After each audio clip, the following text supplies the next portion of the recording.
बहुत समय पहले किसी जंगल में एक बूढ़ा जादूगर रहता था। उस जादूगर के पास सफेद और काले रंग के दो जादुई चांद घर थे। जादूगर दोनों जादुई चांद घर का इस्तेमाल करके हमेशा गरीब लोगों की मदद किया करता था। फिर कुछ दिनों बाद अचानक जादूगर बहुत बुरी तरह बीमार पड़ जाता है। लगता है अब मैं जिंदा नहीं बचूंगा, मेरे मरने का समय आ गया है।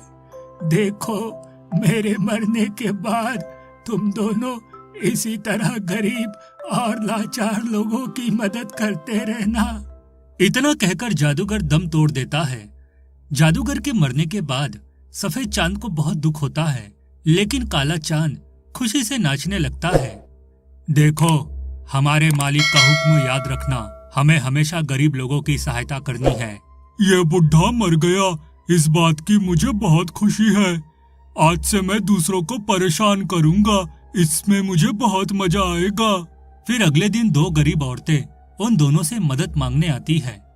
कल रात तेज बारिश की वजह से मेरा घर टूट गया है, मुझ पर दया करके कुछ पैसे दे दो।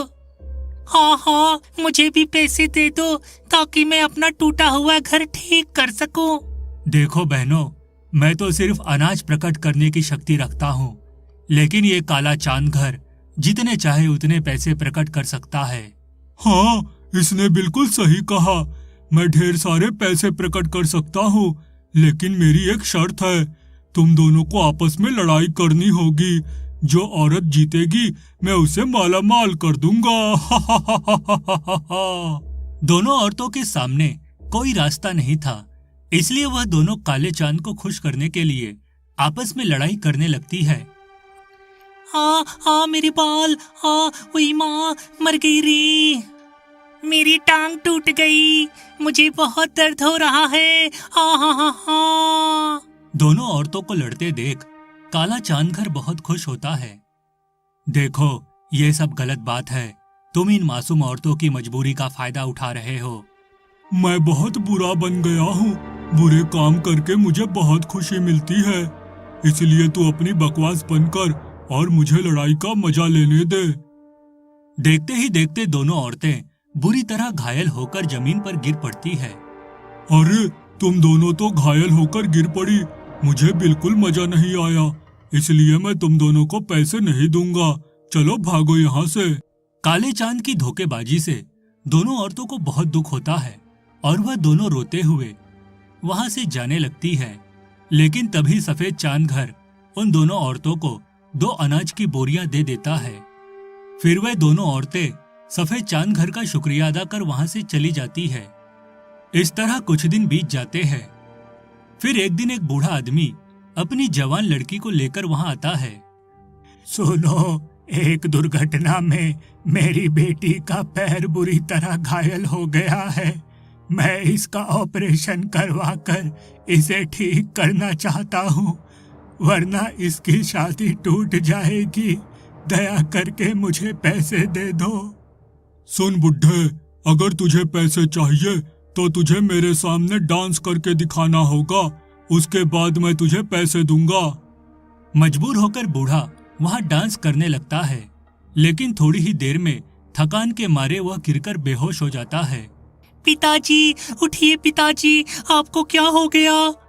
सुन लड़की, तेरे बाप को तो बिल्कुल डांस करना नहीं आता, इसलिए अब मैं तुझे पैसे नहीं दूंगा। चल अपने बाप को उठा और निकल जा यहाँ से। तुम बहुत बुरे हो, देख लेना, एक दिन तुम्हें तुम्हारे बुरे कर्मों की सजा जरूर मिलेगी। उसके बाद वह लड़की अपने पिता को उठाकर वहां से चली जाती है। इस तरह कुछ दिन बीत जाते हैं। फिर एक दिन जंगल के पास वाले गांव में बहुत तेज भूकंप आता है, जिस वजह से लोगों के घर टूटकर तहस नहस हो जाते हैं। वह सभी लोग मदद के लिए दोनों चांद घर के पास आते हैं। हमारी मदद करो, भूकंप की वजह से हमारा पूरा गांव बर्बाद हो गया है, हम पर दया करो।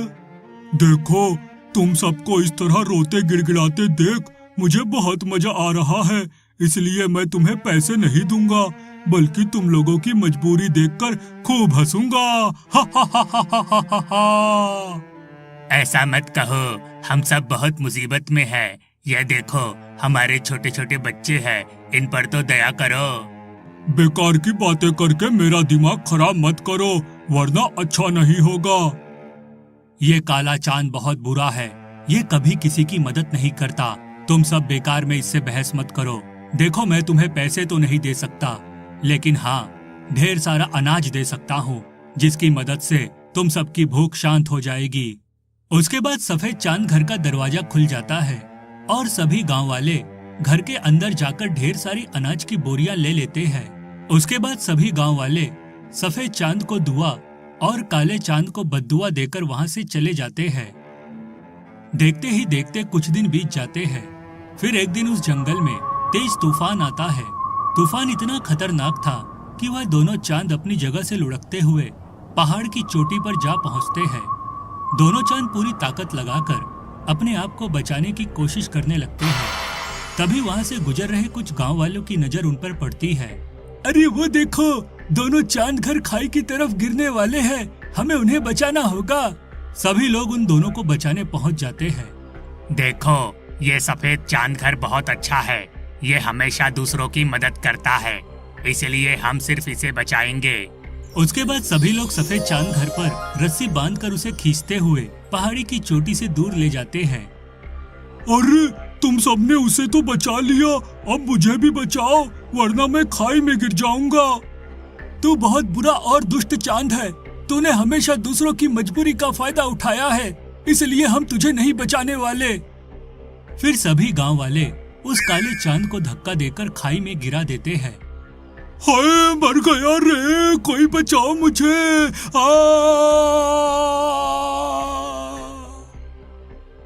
खाई में गिरते ही उस काले चांद के टुकड़े टुकड़े हो जाते हैं। इस तरह उस दुष्ट चांद घर का अंत हो जाता है।